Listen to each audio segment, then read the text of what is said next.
जिस तरह आज वक्फ के फायदे गिनाए जा रहे हैं, उसी तरह से किसानों को भी कृषि कानूनों के फायदे गिनाए गए थे।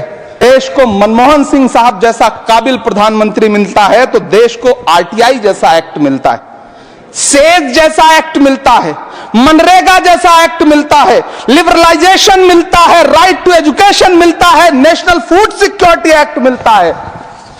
लेकिन जब देश को सौगातें मोदी मिलती है तो क्या मिलता है? सीए मिलता है, फॉर्म्स लॉ मिलता है, आर्टिकल 370 मिलता है, इलेक्टोरल बॉन्ड जैसा एक्ट मिलता है और वक्फ अमेंडमेंट एक्ट जैसे बिल देश को मिलते हैं। यह सरकार रात के 3 बजे तक पूरे देश को जगा करके संसद में अपने ही नागरिकों को नीचा दिखाने के लिए वक्फ बिल ला रही थी, तो उधर रात के 1:30 बजे अमेरिका हम पर 26% टैरिफ लगा रहा था।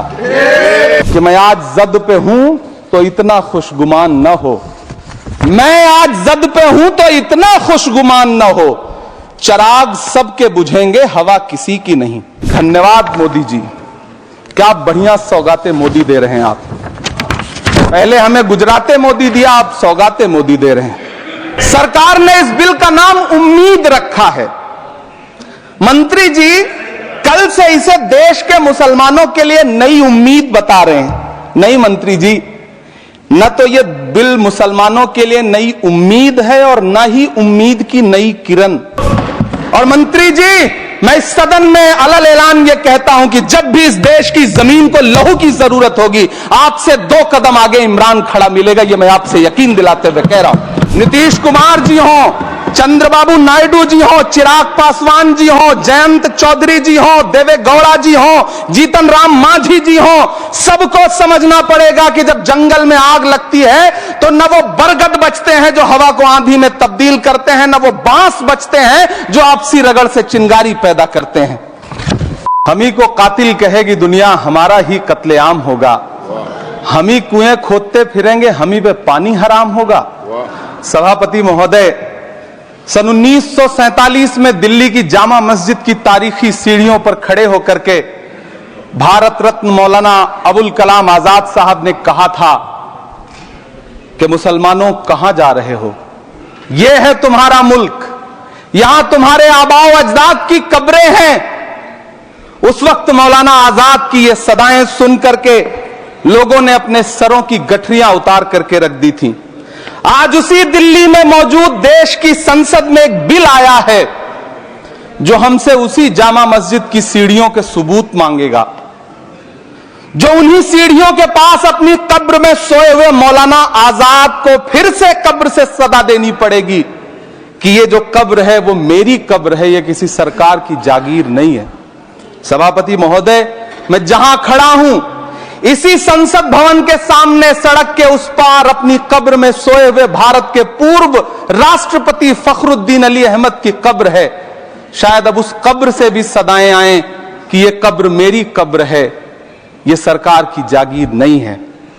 सभापति महोदय, मैं वक्फ कानूनों में किए जा रहे संविधान विरोधी बदलावों के खिलाफ बोलने के लिए खड़ा हुआ हूं। संविधान का आर्टिकल 14 हो, 29 हो, 30 हो, चीख चीख कर कहता है कि देश में सब बराबर के हकदार हैं। आर्टिकल 26 कहता है कि सबको अपने अपने मजहबी कामों के लिए मंदिर, मस्जिद, गिरजाघर, गुरुद्वारों का निर्माण करने का हक है और उसका रखरखाव का भी हक है। लेकिन डॉक्टर बाबा साहब अंबेडकर के संविधान को हर दिन कुचलने वाली यह सरकार देश के मुसलमानों से नफरत में इतनी अंधी हो गई है कि खुलेआम देश की संसद में देश सरकार के माइनॉरिटी मिनिस्टर साहब और होम मिनिस्टर साहब झूठ बोलते हैं और देश को गुमराह करते हैं, झूठ शब्द असत्य बोलते हैं। सरकार ने इस बिल का नाम उम्मीद रखा है। मंत्री जी कल से इसे देश के मुसलमानों के लिए नई उम्मीद बता रहे हैं। नहीं मंत्री जी, न तो यह बिल मुसलमानों के लिए नई उम्मीद है और न ही उम्मीद की नई किरण। सभापति महोदय, भाजपा ने पूरे देश में वक्फ के नाम पर कई सारे झूठ फैलाए हैं। आइए आज उनकी सच्चाई पर बात करते हैं। वक्फ ट्रिब्यूनल को ऐसे बताया जाता है जैसे वक्फ ट्रिब्यूनल कोई मजहबी खाप पंचायत हो। सभापति महोदय, जबकि सच्चाई यह है कि वक्फ ट्रिब्यूनल भी तो सरकारी न्यायिक विभाग है, जिसमें सरकार द्वारा नियुक्त जज होते हैं, जिसमें प्रशासनिक अधिकारी होते हैं, कहीं ऊपर से थोड़ी आ गए।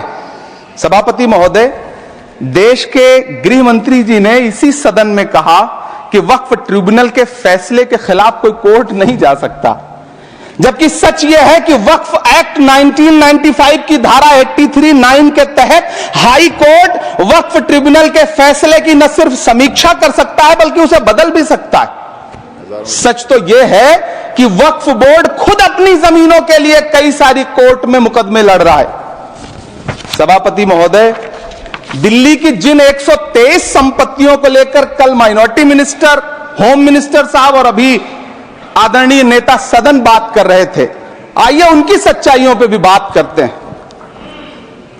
1911 में जब अंग्रेजी हुकूमत ने कोलकाता के बजाय दिल्ली को राजधानी बनाने का फैसला किया, तो रायसीना हिल्स के चारों तरफ जो मुसलमानों की ढेर सारी जमीनें थी उनको एक्वायर किया गया और लुटियन को इसकी तामीर की जिम्मेदारी सौंपी गई। सेंट्रल विस्टा की तरह लुटियन जोन का मेगा प्लान तैयार हुआ, लेकिन उस वक्त के मुसलमानों ने उस वक्त की अंग्रेजी हुकूमत से अपनी इबादत गाहों को बचाने के लिए लड़ाई लड़ी। मामला ब्रिटिश गवर्नमेंट तक पहुंचा।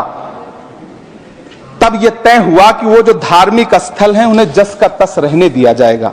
इंडिया गेट के बगल वाली मस्जिद हो, जाप्तागंज, सुनहरी बाग मस्जिद हो, पार्लियामेंट रोड वाली मस्जिद हो, ऐसी 123 संपत्तियों के मैनेजमेंट के लिए 1913 में मुसलमान वक्फ वैलिडेशन एक्ट बना और उसके बाद एक नया शहर बसाया गया जिसे लुटियंस जोन का नाम दिया गया। फिर 1943-45 के बीच एक और समझौता हुआ आजादी से पहले, उसके तहत काफी सारी वक्फ जायदादों को सुन्नी मजलिस औकाफ बनाकर उसके अंडर किया गया ताकि उसकी देखरेख की जा सके। गृह मंत्री जी 2 दिन से सदन में जो बात कह रहे हैं वो दरअसल 123 संपत्तियां उसी सुन्नी मजलिस औकाफ के तहत आती। सभापति महोदय, आजाद भारत आजाद हुआ। आजादी के बाद भारत में 1954 में वक्फ एक्ट लागू हुआ, जिसकी धारा 9 के तहत 1964 में केंद्रीय वक्फ काउंसिल का गठन हुआ। दिल्ली की वही 123 प्रॉपर्टीज को 1970 में सर्वे गजट करके गजट नोटिफाई किया गया। इसके निपटारे के लिए पूर्व प्रधानमंत्री इंदिरा जी के द्वारा 1974 में एक बर्नी कमेटी बनाई गई। बर्नी कमेटी ने 1976 में इन 123 संपत्तियों को दिल्ली वक्फ बोर्ड की संपत्ति होने की रिपोर्ट सौंपी। उस रिपोर्ट के आधार पर 1984 में कांग्रेस सरकार ने उन 123 प्रॉपर्टीज को दिल्ली वक्फ बोर्ड को सौंपने का फैसला किया, जिसके खिलाफ विश्व हिंदू परिषद कोर्ट गई। मामला 2011 तक पेंडिंग रहा। फिर 2011 में कोर्ट ने सरकार को आदेशित किया कि इसका निपटारा करो। तब 2013 में तत्कालीन यूपीए सरकार ने दिल्ली की उन्हीं 123 जायदादों को बर्नी कमेटी की सिफारिशों के मुताबिक वक्फ बोर्ड के हवाले किया। यही वो प्रॉपर्टीज हैं जिनके नाम से गृहमंत्री जी कल से कांग्रेस को कोस रहे हैं। फिर आई 2014 में भाजपा की सरकार, जो तब से इन जमीनों को हड़पने की साजिश कर रही है। जिस बिल को मुसलमानों के हुकूक की हिफाजत करने वाला बिल बताया जा रहा है, उसी को पेश करने के लिए और उस पर बात करने के लिए लोकसभा में भाजपा सरकार के पास एक भी मुस्लिम सांसद नहीं है। जिस वक्त, मैं लोकसभा कह रहा हूं, सुना करिए, जिस वक्फ बिल को मुस्लिम महिलाओं को हक दिलाने वाला बताया जा रहा है, उसे संसद में पेश करने वाली पार्टी के पास न तो राज्यसभा में, न लोकसभा में, न देश की किसी विधानसभा में एक भी मुस्लिम महिला सदस्य नहीं।